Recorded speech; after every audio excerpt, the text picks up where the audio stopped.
You want it to be one way. Man, I don't want know it to be one Man, way. stop! Stop saying that. But it's the other way. What's up, everybody out there? Welcome back to It's the Other Way podcast. It's your boy Head. Shout out to all my Wire fans out there who know the reference of the title of the show. To all the people out there that don't know about the greatest TV series ever made, that's Marlo Stanfield basically letting the security guard know whatever way he feel like it should be, that not only is it not that way, but it's the other way, meaning his way. Just some straight gangster shit, really. But I kind of like the underlying meaning of how we be having life twisted, looking at it in some kind of fantasy type way. And for real, the reality is it could be some real shit. So I suggest if you guys ain't seen The Wire yet, please see it before it get too outdated. I think they got cell phones and shit with beepers. I think it's the greatest series of all time. Not counting sitcoms and shit like that. But I ain't really the dude that don't think you can't have like another best show or nothing. Just don't be one of those people out there that's proud to not have seen or heard something or done something that's like popular. Seriously though, like listen to the next time somebody tell you they haven't watched Game of Thrones or some shit like that. It always goes, I haven't seen one single episode of Game of Thrones.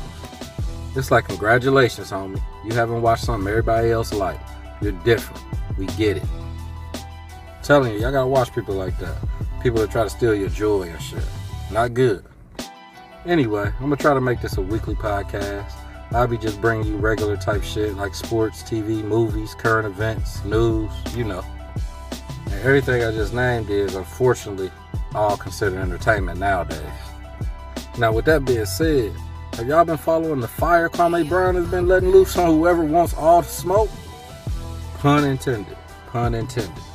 But chat, Matt Barnes, you know Matt Barnes, he made like a joke, like a trade joke with Kwame Brown, and I believe it was with Gasol, was like saying it was like a one-person trade, but really it was a two-person trade when Jenny Buss was on All the Smoke. Y'all can Google it. It's kind of lighthearted jab. Nothing too bad for real, not to me. But that shit was definitely the last drop in the bucket for the former number one pick, Kwame Brown.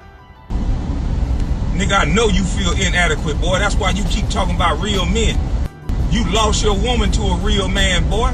Right next to you. He probably was watching how you was moving, you punk. He probably was texting your old lady at the goddamn gatherings when y'all had gay. The boy Kwame went on a tongue lashing against Matt Barnes and anybody else with an opinion if it didn't align with his shit. I do believe some of Kwame's overall points though. He just against kind of like the mental program of the audience. I do understand how he can see that the media manipulates narratives and tries to like dictate other people's perception on shit. And once your eyes open to that shit, it's kind of hard to like unsee it. So I do feel him on that. But the true question is, why'd they get this nigga started? And you tapping on folks talking about another grown man. Nigga, I'm 20 years removed from the number one draft pick, nigga. And you sitting here running your mouth about a man that ain't never said nothing about you in that manner? I never said you couldn't have an opinion, sir. So to sit here and try to pump some narrative talking about he butt hurt about being the number one draft pick, how the hell the nigga that's butt hurt that ain't saying nothing to nobody about nothing? If you never would have put that extra disrespect on it, bro, let that woman finish her sentence and don't say nothing. But no, you talk too motherfucking much. And that's probably why your ex-wife was tired of hearing you run your motherfucking mouth and trying to be prettier than her, nigga. Sitting up in the mirror, hogging all the mirror space, trying to get that activator in that finger wave, nigga. And you running your mouth talking about somebody like me? damn, this dude seemed like he really don't like motherfucking Matt Barnes, that's for sure. What she was saying, which she was saying something factual. It don't have nothing to do with me being angry, sir. It has everything with me exposing the hypocrisy and how you fake niggas get a position and you do white people bidding, nigga. All you, Jack, and all you niggas do is talk about black males all day long. That's all you do. Now you on ESPN talking about another black male. that you won't have a conversation with. You went and sat up there in front, and then the other nigga, what do you have to say? Richard Jefferson, I don't have anything to say. I ain't gonna say nothing about you because you ain't had nothing to do with this.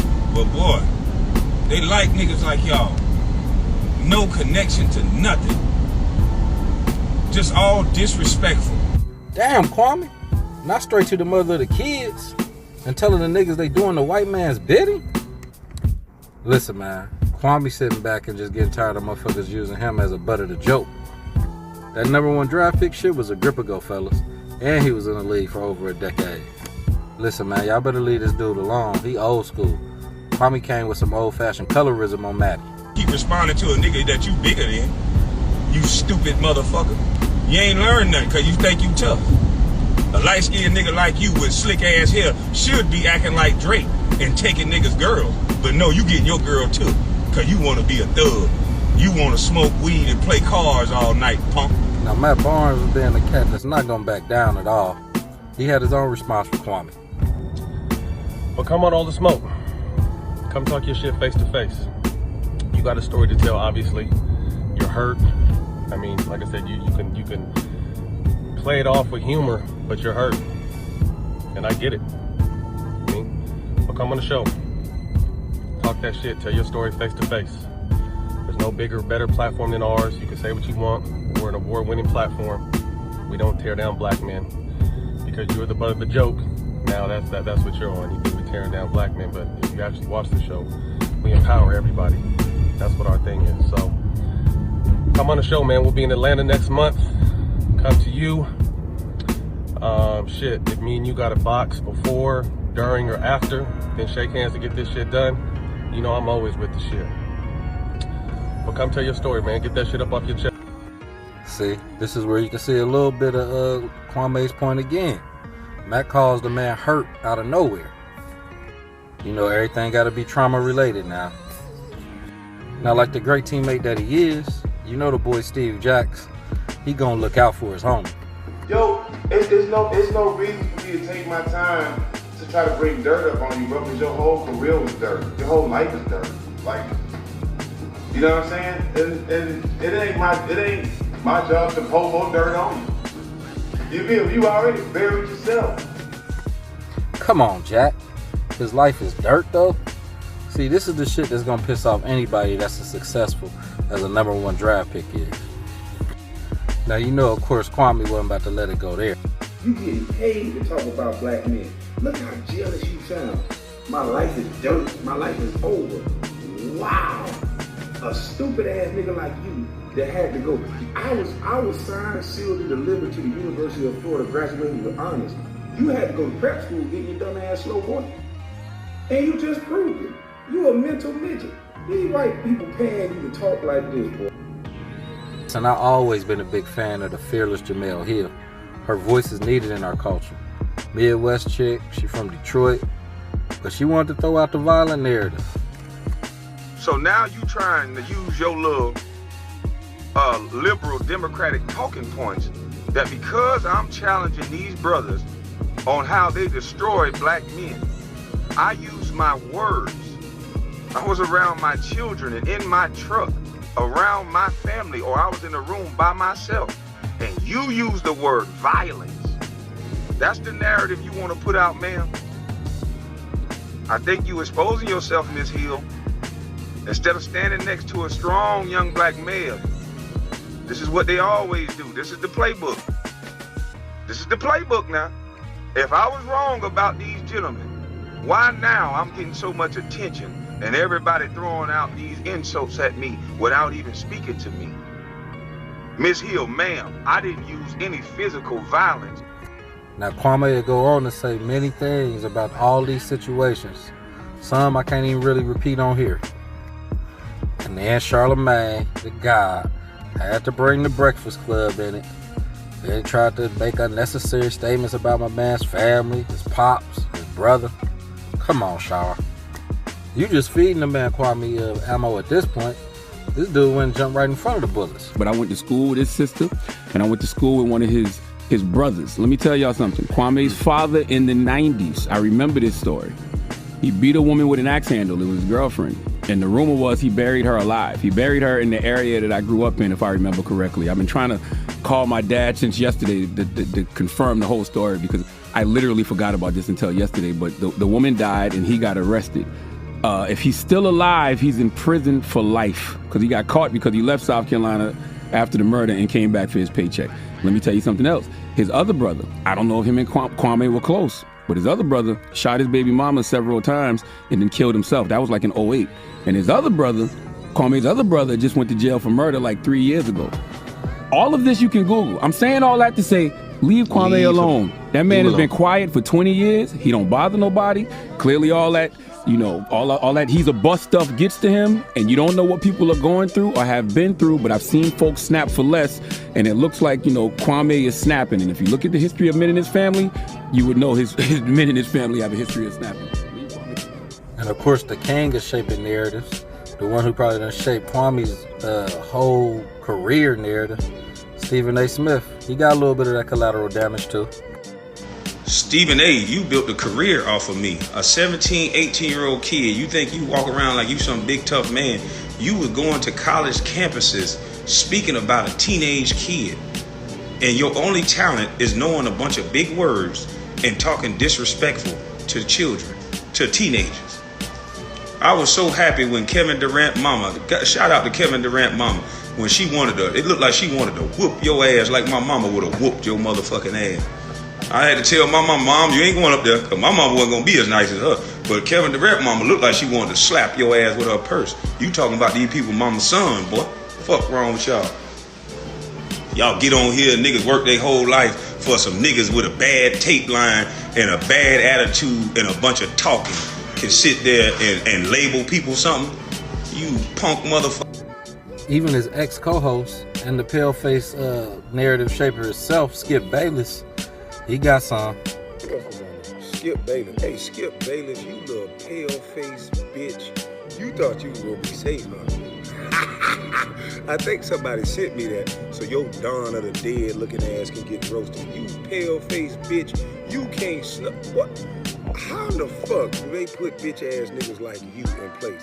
Why are you talking sports? You the most unathletic, Dracula face, white hair. You look like you should be a lobotomist or something. You don't look like you should be talking no sports. You a bitch ass nigga. Now, whether you agree with Kwame or you don't, all these things play into his whole overall point. And this happens just to be a point that I heavily agree with and I see in the mainstream media all the time. It's this whole creating a narrative thing about people just so people can follow it blindly, because people don't do their own research. They ain't gonna check. They just listen to people they hear and they go and believe it. But shit, today with all these platforms, Kwame ain't having it, and I gotta commend that.